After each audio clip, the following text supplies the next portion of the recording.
hoy hicimos una marcha nosotros que estamos muy agradecidos a todos nuestros televidentes, a nuestros conciudadanos, al pueblo que nos acompañó. Realmente nos enorgullece estar todas las noches, en este caso, en nombre mío, el Gato Silvestre, que estoy reemplazando a él, en vuestras casas, que nos miren, nos apoyen, nos acompañen. Realmente es un orgullo para nosotros. Pero vamos a destacar a aquellos políticos que nos acompañaron en la marcha, sindicalistas, políticos, que estuvieron hoy pidiendo que nos permitan tener una cuenta sueldo inembargable.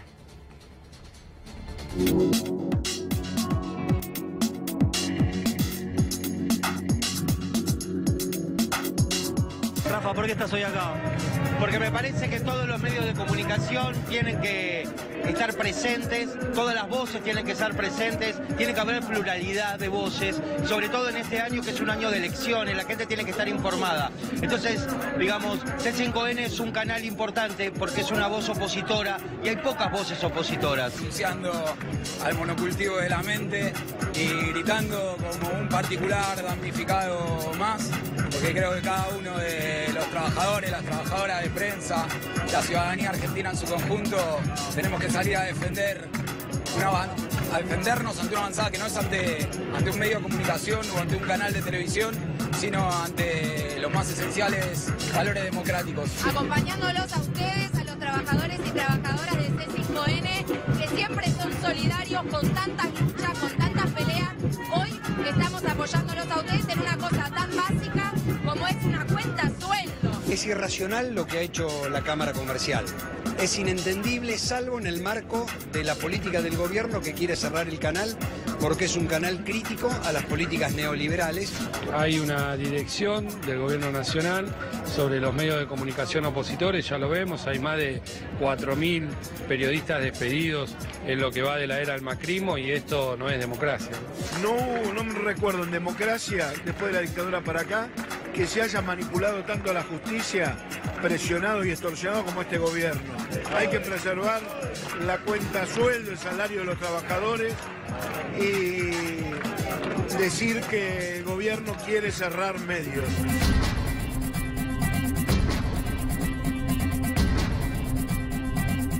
Nacho, te invito a sostener la foto de uno de los jueces de Cámara, Pablo Heredia. No creo que tenga muchas chances de salir en la tapa de la garganta. Nosotros no sabemos cómo es el rostro de los otros dos jueces, pero si en el hipotético caso que te los cruces, ¿qué le dirías? Que se defiendan, que tengan amor propio, que no hace falta que sean solidarios, que sean mezquinos, que piensen en la democracia que le dejan a sus hijos, en la que le dejan a sus nietos. Esta es una cara más de la justicia que no responde frente a los femicidios, de la justicia que no responde frente a los asesinatos a mano de la fuerza de seguridad cada 23 horas, hoy tampoco responde de frente a la democracia. Tenemos solamente la cara del juez Pablo Heredia, que es uno de los tres jueces, el otro es Basallo y el otro es Juan Gariboto. Mira, no lo conocía. Si tuviese la posibilidad de cruzarlos por la calle, ¿qué le pedirías? La plata que va para los trabajadores tiene que ir para los trabajadores. El sueldo del trabajador es fundamental, porque es el pan de la familia, es el pan que le lleva el trabajador a su familia. Entonces, eso no puede ser avasallado. Digamos, ese fondo no puede ser tocado, porque es el sueldo, es el pan del trabajador. Entonces, lo que le pediría es eso, que no toque el pan de los trabajadores. Que se acuerde lo que aprendió en la facultad, que el derecho, los trabajadores, tenemos un derecho especial en cuanto a la protección de nuestro salario. Que si defendemos la democracia no se puede permitir que estén proscribiendo a uno de los pocos canales opositores y sobre todo la cosa que no estén respetando el derecho de las trabajadoras y los trabajadores a cobrar su sueldo, ¿no? No está teniendo en cuenta, como dice su propio fallo, el propio fallo dice que hay una cuestión elemental, que es la alimentación de las familias trabajadoras, que tiene que pensar en eso, en la alimentación de 400 familias, de cada trabajadora y trabajador y sus hijos. Si llega a la Corte, ¿cómo cree que puede llegar a terminar esto? La verdad es que la Corte, que en un momento dado uno podría tener dudas, está mostrando en algunos aspectos un respeto a los derechos humanos. Y eso es muy importante, porque los derechos sociales son los derechos humanos de última generación.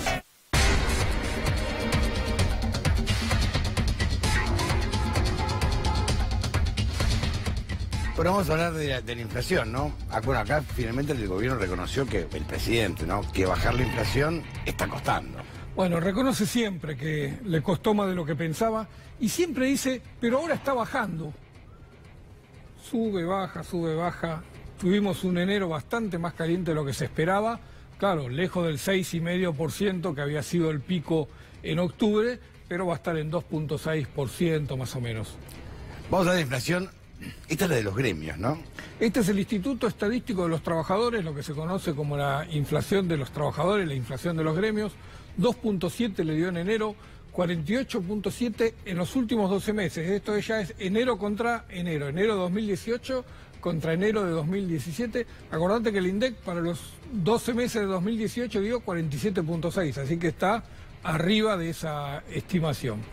Y los relevamientos de precios que hubo en enero marcan esto: pan 9,5%, lavandina 8%, tema dental 7%, mayonesa 6,4%. Hay todos productos de primera necesidad que están subiendo muy por encima de la inflación promedio de la economía. Esto significa que cuanto menos ganás, más inflación tenés. Porque cuanto menos ganás, más destinás al pan, más a la galleta, más a la leche, más al detergente. Todos los productos de primera necesidad tienen mayor peso en la canasta. Por lo tanto, la inflación de los sectores de menores ingresos es más alta que la inflación promedio de la economía y mucho más que la inflación de los sectores de altos ingresos, como sale alguna canasta que hemos dado. Fíjate que un dato no menor es que cuando ves un aumento del pan, que es lo que más aumentó, te habla de la insensibilidad. Sí, te habla de la política Hablamos económica. Del pan. Te habla de la política económica. Vos tenés un aumento de 122 o 123% de la harina y lo mismo en pasta seca, que es un derivado directo. Esto es producto de la eliminación de las retenciones y de la devaluación que tuvo y el impacto sobre los precios de la canasta básica. Directamente, esto es política económica, lo mismo con los aceites. Estos son productos que se exportan: arroz, aceite, harina. Todo esto es lo que se exporta y es lo que tenés que asimilar como precio interno, la paridad de exportación, porque no hay ninguna medida de política económica que evite que el traslado de ese paridad de importación llegue al consumidor. Porque esto es todo dolarizado, como digamos, esto es todo dolarizado, todo dolarizado. Vos sabés que en un país que cobra en pesos, ¿no? Exacto. Vos sabés que ahora se está hablando del aumento de la carne. 20% subió la hacienda en pie en Liniers en enero, está subiendo 12% en febrero. Tengo una pregunta ignorante. Ese 12% ahora en febrero, ¿cómo se traslada la góndola? Mirá, no es el 12%, es más. No, históricamente se multiplicaba por 2. Es decir, lo que subía en Liniers, el doble subía en el mostrador. Pero con la caída tan fuerte que hay de ventas, es difícil que puedan trasladar todo el incremento al consumidor porque la gente dejó de comprar. Las últimas estadísticas del año pasado marcaban claramente cómo cayó el consumo de carne por los precios, así que es probable que ese 12% no llegue como 24% a las carnicerías, pero claramente va a ser un impacto muy alto. Hoy un kilo de carne está entre 150 y 200 pesos y va a subir a un piso de 200 pesos el kilo, así que ese es el impacto. Y en la carne también se da este efecto de la exportación. El año pasado Argentina duplicó, 70% aumentó la exportación de carne, el 50% en precio. Y eso hace, si bien la carne que se exporta no es la misma que se consume en el mercado interno, acá está, en lo que va de febrero la carne en el mercado de Liniers ya subió un 12%. Si bien lo que se consume no es la misma carne que se exporta, el que produce carne. Claro. O produce para exportar o produce para el mercado externo, va a producir la que mayor rentabilidad le dé. Y si la exportación está traccionando los precios, lo del mercado interno lo va a seguir. Si bien no es la misma hacienda, el que produce dice, si yo tengo que producir, produzco para el que me rinde más. Si da para exportar, exporto. Y si no, suben los precios del mercado interno. Y esto es lo que está pasando. Claramente, con la falta de políticas públicas que hay en la Argentina, no hay ningún incentivo a producir carne en este momento. No hay ni siquiera obras de infraestructura como mejorar todos los caminos rurales, por ejemplo, para abaratar la carne, para abaratar el precio de la hacienda, en momentos donde la crisis, por ejemplo, climática, hace que tengas problemas para sacar el ganado de los campos. Vimos cómo fue todo en las últimas semanas la inundación en Santa Fe, en el norte de Santa Fe, en Chaco. Todo eso sube el precio de la carne, porque cuando hay inundaciones hay que mover el ganado, se pierde ganado, hay mortalidad muy grande, hay una mortandad muy grande, y todo esto hace que influya en el precio de la hacienda. Sin políticas públicas, claramente eso no lo podés controlar. Me piden el dólar. El dólar se está moviendo, 39.21. O sea que este es el dólar FMI, este es el dólar que logró entrar en la famosa banda de flotación. Estuvieron las últimas 3 semanas con el Banco Central que no podía así subir el precio del dólar mayorista. Este es el precio del dólar al minorista, el que se ve en las casas de cambio, en los bancos, 39.21. El mayorista, que es el que toma el Banco Central para las bandas de flotación, está un peso menos, 38.21. Por primera vez logró que, después de 3 semanas, que cierre dentro de la banda de flotación. Y esto es porque el FMI hay una presión muy, muy grande para que no deje atrasar al dólar, Antonio. Veremos si lo que pasó hoy, que tuvo un poco de reflejo interno, bajó un poco la tasa, compró el Banco Central. También hubo algo de externo, subieron el peso mexicano, subió el real brasileño, subió el peso chileno, todas las monedas de la región subieron un poquito. Parte de toda esta guerra comercial que parecía que había aflojado, la inflación en Estados Unidos fue más baja, entonces sube el dólar en Argentina, todo lo que tiene que ver con la interacción de los mercados financieros internacionales. Pero hay factores internos y tiene que ver con la presión del FMI para que el dólar vuelva a la banda de flotación y no se atrase para evitar mayor fuga de dinero. Gracias, Fernando.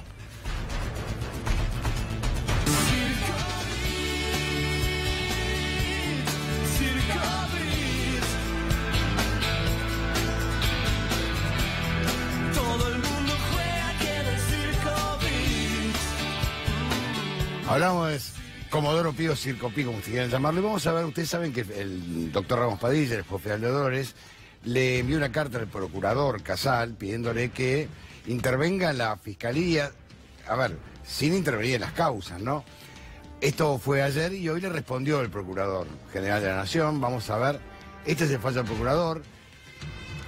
En atención a lo solicitado, hágasele saber al magistrado oficiante que no es función del Procurador General de la Nación realizar las medidas que ordena, porque más allá de lo dispuesto en los artículos 116 y 120 de la Constitución Nacional, ellas son propias de las atribuciones de su jurisdicción, y más aún cuando por la generalidad con que aparecen formuladas, su realización implicaría un grado de discrecionalidad, valoración y selección que son de exclusivo resorte del magistrado a cargo de la investigación, artículo 199 del Código Procesal Penal de la Nación, a partir de su conocimiento de las constancias del sumario, que solo es público para las partes, el artículo 204. Está Irina Hauser con nosotros.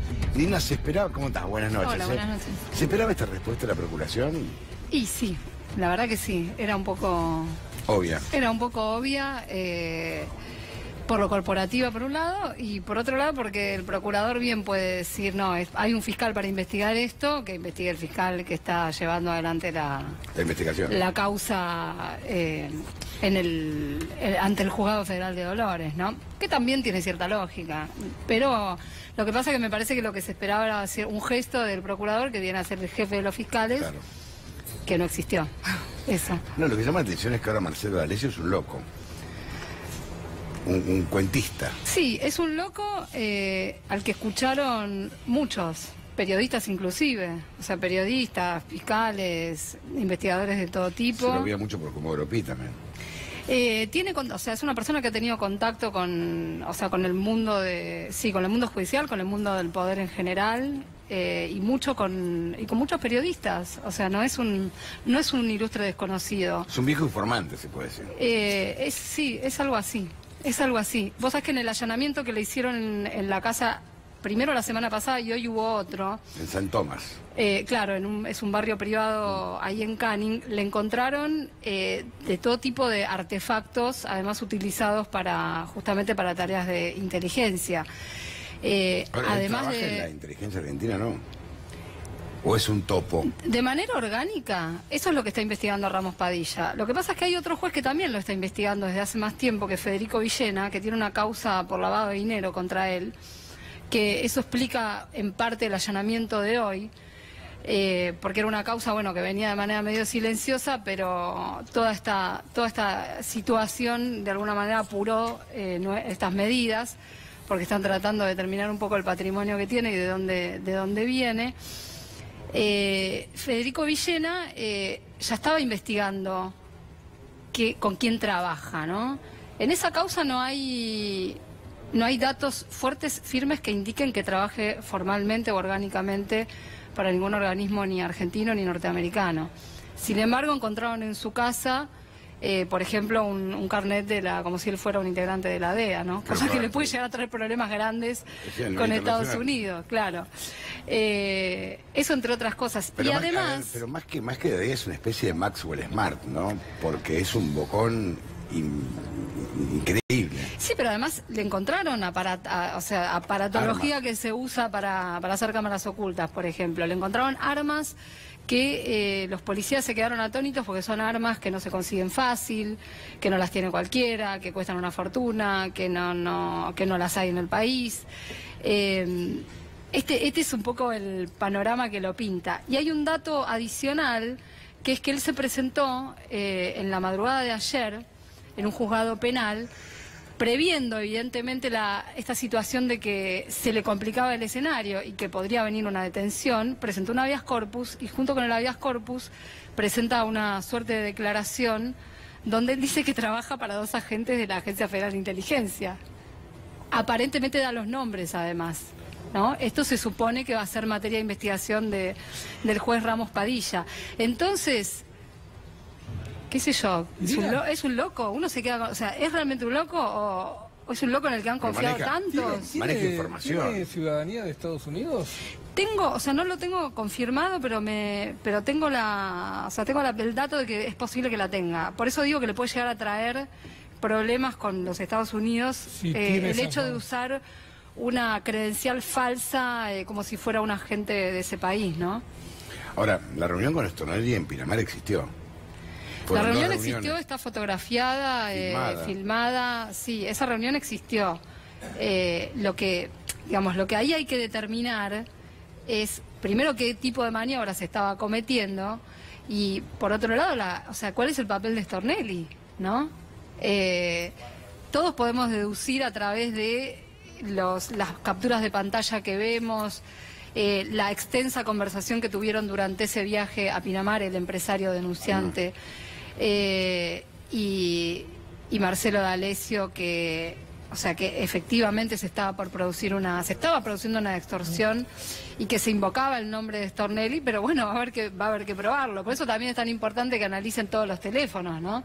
Por eso cuando decían Stornelli, ¿cómo es que no hizo la denuncia después de 5 días? Pues finalmente la hizo, ¿no? Sí. Y no entregó su teléfono para que sea peritado. Stornelli siempre dice que tiene una relación casual con D'Alessio y que el encuentro en la playa responde a eso, que él se sentaba a conversar con mucha gente, pero según la reconstrucción, D'Alessio viajó exclusivamente ese día a Pinamar a tener esa reunión casual con... Lo que muestran las capturas de pantalla, los diálogos previos, los supuestos diálogos, ¿no?, entre Stornelli y D'Alessio, y entre D'Alessio y el empresario denunciante, es eso. Además no están un rato, están más de 3 horas, después dan una vuelta en una camioneta.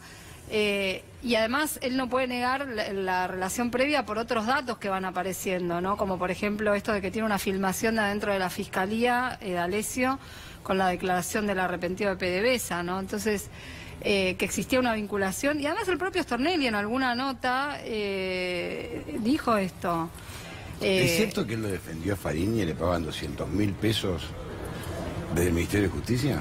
Esto aparece en una de las capturas de pantalla. En realidad no es él el defensor de Fariña, sino el que él dice que era su socio, que en realidad era su abogado, ¿no? Que bueno, que es una persona que también aparece ahora implicada en toda esta situación.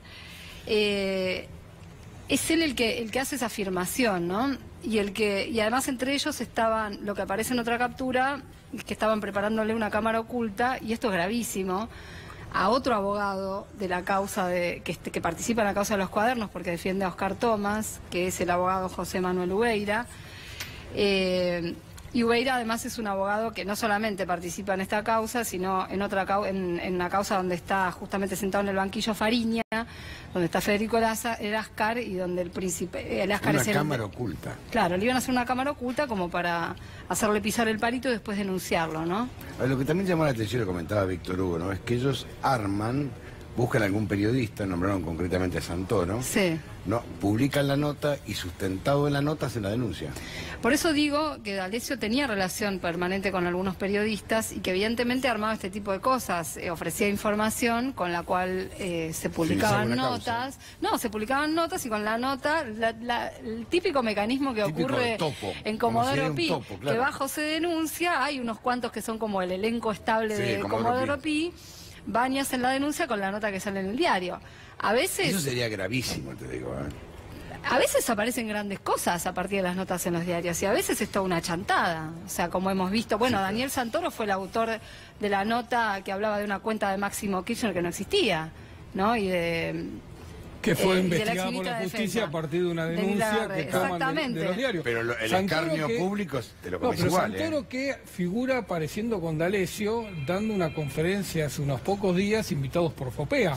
Y porque D'Alessio incluso ha sido un personaje que desfiló... Claro, Fopea invita a Santoro y a D'Alessio a una conferencia sobre drogadicción, sobre temas de droga. Es que D'Alessio era una persona de consulta en temas de narcotráfico y cuestiones afines. Pero es un cachafaz, disculpame con todo respeto, porque si lo consultás a un tipo así que es un bocón, porque es un bocón, bueno, y es más parecido, te digo, que a Laramie y que a Maxwell Smart, o sea, y hoy vemos esto, hasta... lo entendemos.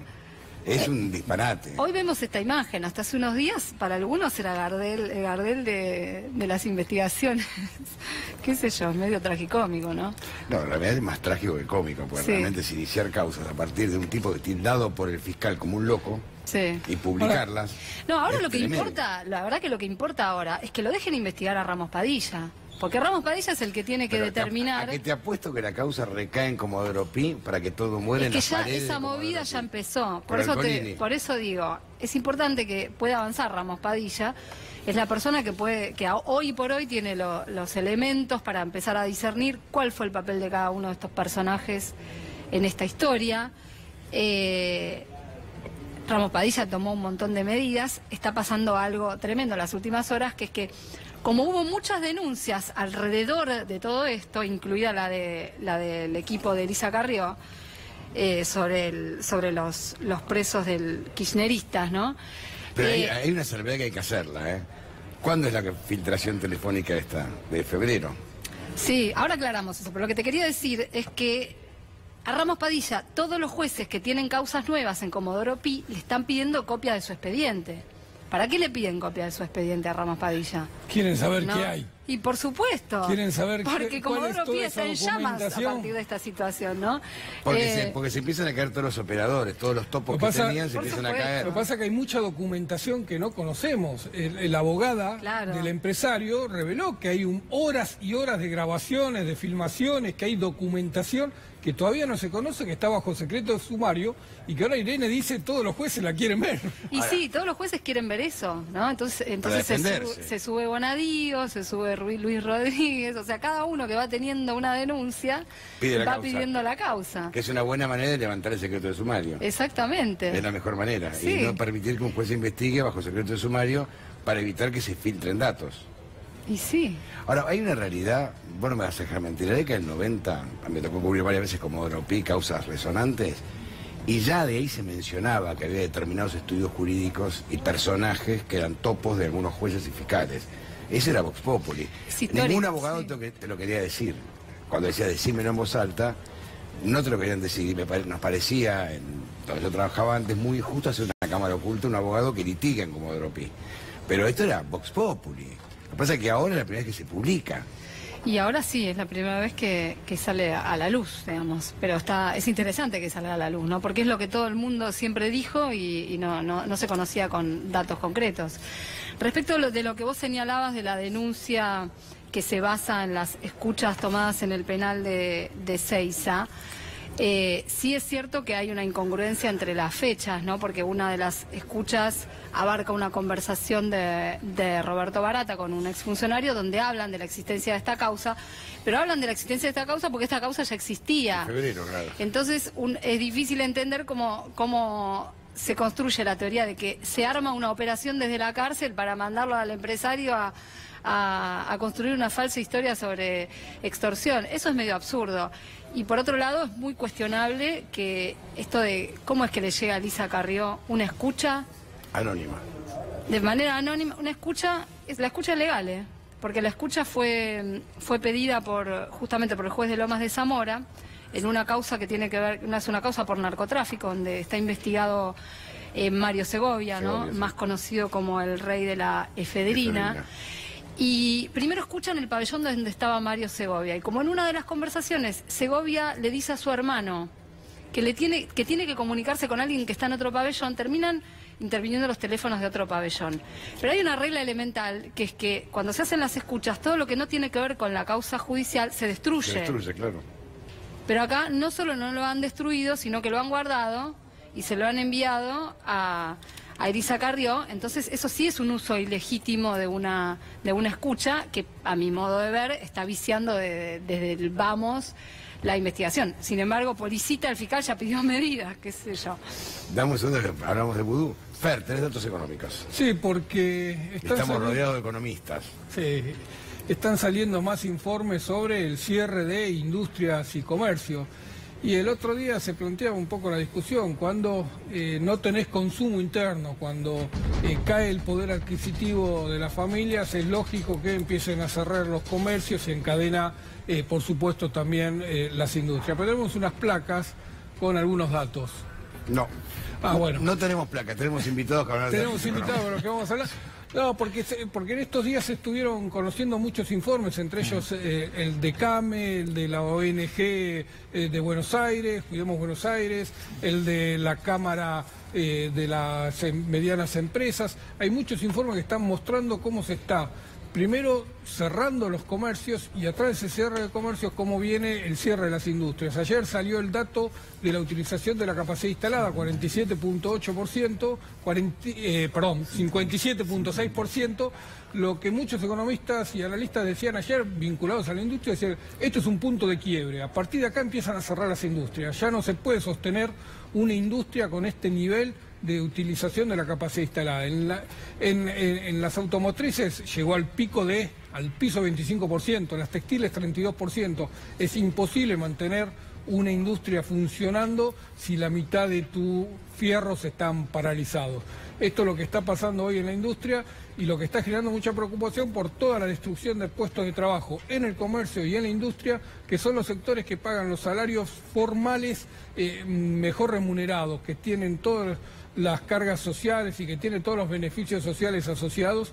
Por eso pega tanto en todo el resto del conjunto de la economía, Antonio. Antes que te vaya, Silvina, te pregunto, ¿qué pasa mañana con Amadou Boudou? Y es posible que haya una decisión de detenerlo de la Cámara de Casación Penal Federal, que es la que está revisando su situación. Amadou Boudou fue condenado en un juicio por el famoso caso Chicone. Se le atribuyó el delito de negociaciones incompatibles con la función pública, el delito de cohecho, se le puso una pena de 5 años y 10 meses de prisión. El Tribunal Oral Federal 4 en ese momento resolvió detenerlo al instante, en contra de todos los antecedentes que ese propio tribunal tenía. Después de esa situación cambió la composición del tribunal y Amadou Boudou pudo salir en libertad, porque entró una jueza que tenía un criterio diferente, ¿no? Lo que sucede es que en esta causa son parte 2 órganos del Estado, la Oficina Anticorrupción y la Unidad de Información Financiera. Y no se presentaron. Que pidieron que lo vuelvan a detener. Por eso ahora la Cámara de Casación es la que tiene que discutir, es la que tiene que decidir si lo vuelven a detener. La defensa de Boudou dice que esos 2 organismos no están facultados para pedir ese tipo de medidas, pero esta es una sala más bien proclive a tomar medidas que dejen contento a este gobierno. Sé que tenés que irte, gracias. Sí, por muchas venido. gracias. Gracias de verdad. Bueno, estamos junto a Alejandro Banoli, que fue presidente del Banco Central, está Roberto Solvarella, diputado nacional, Claudio Lozano, economista, gracias por venir. Te está Raúl Bianchi, que es presidente de la Federación Santafesina de Clubes. ¿Es así?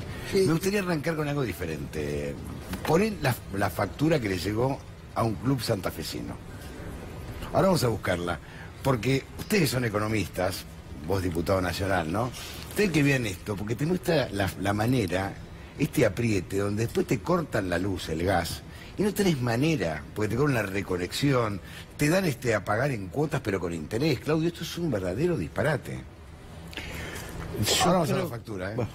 400 y pico de mil, ¿no? 465.000 pesos aproximadamente. El conjunto de la política económica que tenemos y que está disfrazada de cierta seriedad es un verdadero disparate. En realidad, se viste de política económica lo que es, en todo caso, la bonanza de un puñado de especuladores, algunos exportadores y el oligopolio petrolero. Punto. No tiene nada que ver con las necesidades del conjunto de la sociedad argentina o la prioridad del interés público. Esto es un disparate desde todo punto de vista. Vos fíjate, mientras se está cayendo a pedazos la actividad productiva, vos tenés una renta financiera descomunal. Un tipo que pone un palo verde a jugar con la renta financiera disponible en un mes se llevó un departamento. No hay modo de discutir en estos términos ni de pensar en inversión productiva. Y mientras están pensando en hacer un ajuste fiscal de 400.000 millones de pesos, se están pagando en solo 4 meses por intereses de deuda y sostenimiento de la especulación financiera el mismo dinero. O sea, mientras destruyen salarios, jubilaciones, programas sociales, cae la inversión y los gastos de capital del Estado, son equivalentes a esa cifra, en realidad estamos garpando para que siga subiendo la deuda, intereses, y para que se siga sosteniendo la renta financiera, intereses por lo que pagamos en 4 meses. Esto es un desatino completo, y encima dicen que es una política económica. Es una locura que está sostenida solamente por el respirador artificial del Fondo Monetario Internacional para tratar de que este señor llegue a las elecciones de octubre. Este es el único objetivo. En el caso de las tarifas... Intervengan todos, ¿eh? Sí, en el caso de las tarifas, está claro que el primer desatino lo hace Aranguren, pagando $7,50 el millón de BTU, dolarizando de tal manera y dándole una renta enorme al sector productor. A partir de ahí viene todo la complicación y el desastre que han hecho en el tema tarifas. Fíjate vos el absurdo, ¿no? Ese mismo gas lo exportamos a $4. Con lo cual es a Chile. Porque es imposible vender el gas a $7,50. Solamente lo pagamos los argentinos, lo cual es un disparate, lo paga el consumidor. Y ahora parece que el fondo, trasladar todo el costo era imposible.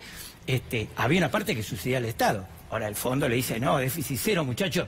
Y ahora se están peleando Texpetrol con la presentación desde Chile. Mañana vamos a ver qué hacen, porque mañana y pasado sale la licitación de la compra de gas de la distribuidora, y hay que ver si Texpetrol le ofrece gas al gobierno en estas condiciones. Lo que pasa es que el reconocimiento de ese precio del gas y el tema de los subsidios están atados a garantizar vaca muerta. Claro. En realidad, lo único que está por detrás de todo este disparate es que nosotros, no las inversiones que vienen, paguemos vaca muerta. Porque la función de un inversor es traer dinero. Ahora, si el dinero se lo ponemos nosotros para que inviertan, la verdad que la función de la inversión no cabe. En estos 3 años, estos señores permitieron que se fueran $124.000 millones de la Argentina, y eso fue financiado básicamente con deuda. Y esto que se fue la mitad, 60.000 millones de fuga de capitales. Y el ingreso de capitales por inversión extranjera, que en realidad se supone que hicimos todo esto, fueron solo $7.000 millones en los 3 años, que es lo mismo que se fue por revisión de utilidades al exterior. O sea que en realidad no invirtieron nada, es lo mismo que sacaron de acá. Bueno, por eso está claro, la política económica es absolutamente desastrosa en todo sentido para el pueblo argentino. Esto es un industricidio. Ahora, claramente, como dijo Claudio hace un rato, hay muy pocos sectores que están beneficiados. Había algunos que decían, este es un gobierno proempresario. Ni siquiera eso, porque gran parte de la industria, incluso de la gran industria, se ve perjudicada por esta medida. Entonces, creo que acá estamos viviendo horas decisivas. ¿Por qué? Porque el Fondo Monetario Internacional está en la Argentina, de alguna manera le preocupa que con las elecciones acceda un gobierno y otra política, y el objetivo de los intereses permanentes es blindar esta política económica, es buscar que haya sectores, más allá del oficialismo, que perpetúen esta política económica. Entonces, creo que más allá de las cuestiones técnicas, de más déficit fiscal o menos déficit fiscal, lo que está en juego, creo yo, es si este gobierno o alguna fotocopia de este gobierno gana las elecciones en 4 años, es la destrucción del país, es ser una colonia. Creo que nos jugamos este año la posibilidad de ser un país. Pero buena parte de lo que dice él tiene que ver con las reuniones que está pidiendo el fondo con economistas, respecto a distintos sectores de la oposición política. El tema es garantizar la continuidad de esto más allá del gobierno. Urtubey y Lavagna. Entendamos también que este acuerdo con el fondo no pudo salir solamente por el gobierno nacional. Acá hubo una parte de la oposición, que se dice oposición política, que ha sido cómplice. Este acuerdo es absolutamente nulo. Es inconstitucional por un lado, utilizaron una ley que no está vigente para justificar que no pase por el Parlamento y viola el propio estatuto del fondo que prohíbe prestarle a países en situación de fuga de capitales. Argentina en 3 años fugó 60.000 millones de dólares. Esto, por donde se lo mire, este acuerdo no tiene valor. Ahora, hubo un Parlamento que votó el presupuesto que condicionaba este fondo. Bueno, no toda la fuerza política. No, dije, una parte de la oposición política, una parte de lo que se dice oposición política. Vos sabés, Antonio, que el gobierno lo que no quiere es que se hable de economía. Vos fíjate que se está hablando, bueno, hablamos de cosas gravísimas recién, que tiene que ver con estas operaciones y con estas cosas que marcan que en el país no hay Estado de Derecho. Pero de alguna manera, acá estamos viviendo una situación grave. Vos hablabas de la capacidad ociosa. Hay que remontarse a 2002, a la crisis del 2001, para vivir una situación igual donde solo la mitad de la capacidad productiva... Por una diferencia, en aquel momento arrancó todo. Hoy tuviste y ahora estamos cayendo. Exactamente. Tuviste más de 100.000 personas se perdieron el 9 de julio repudiando esta política. Y la verdad que en realidad ese es el resultado de un derrumbe que se vivió en el 2018. En ese año nomás vos juntaste 3 millones de pobres más. Saltaste de 25% de pobreza en el primer trimestre a 32 prácticamente que estamos, 32, 33 en el final de este año. Fíjate que hay un dato con la inclusión, por eso está bueno la presencia de Raúl Bianchi, que presenta la Federación Santafesina de Clubes, para que veamos la boleta de luz, ¿no? De gases, ¿no? De gas, este es de gas. Impagable. Y después se habla de inclusión, y después se enojan con nosotros, con este canal, porque contamos que el CENAR y todo lo que quiere la pista nacional de remo son pingües negocios, multimillonarios negocios, para venderse a un grupo de amigos. Es vergonzante. Nosotros pertenecemos, la célula madre de la Federación Santafesina de Clubes, que pertenecemos a la Confederación Argentina de Clubes, es AREDA, una asociación que tiene 55 años de vida, y no solamente por las tarifas estamos preocupados y el DNU, sino que nosotros somos una fábrica, como una fábrica que tiene chimeneas sin humo, porque en la provincia de Santa Fe nomás, directa e indirectamente, hay más de 7.000 personas que trabajan en los clubes.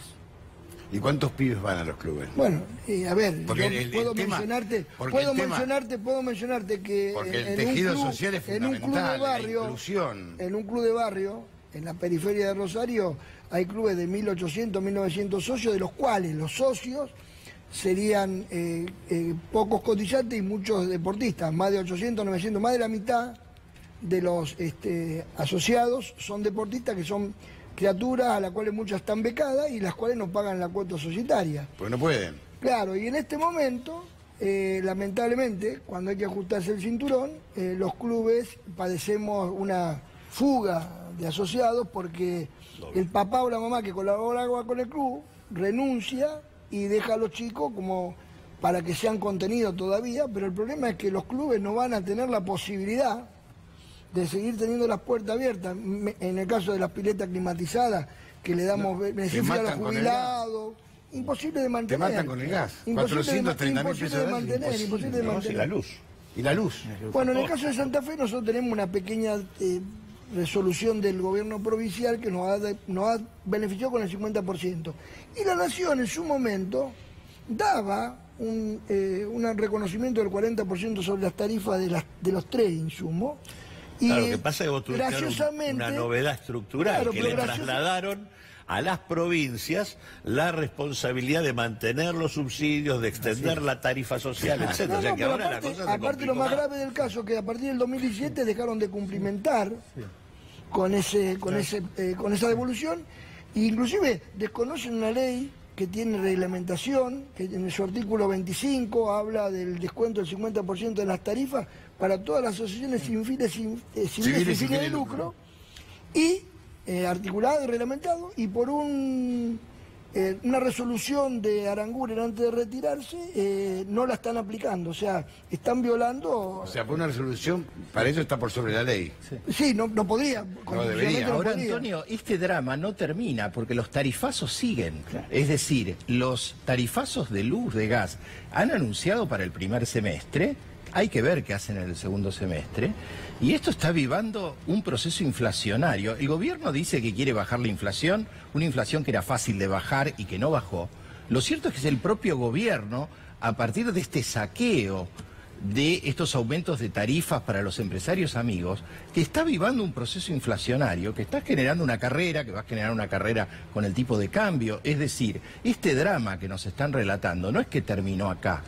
Esta pérdida del salario, esto que está afectando al aparato productivo, a los clubes, a toda la sociedad, esto se va a agravar más. El aumento tarifario todavía no apareció. Ahora viene. Tengo que hacer una pausa. Ahora viene el aumento. Tengo que hacer una pausa, pero y vamos a entrar con un tema que realmente me llama la atención. Ustedes saben que Argentina vendió un reactor nuclear a Holanda. Sí. Nadie lo festejó. Sí festejamos la venta de limones, Estados Unidos. ¿Sí? Ahora vamos a alquilar satélites, después de la pausa.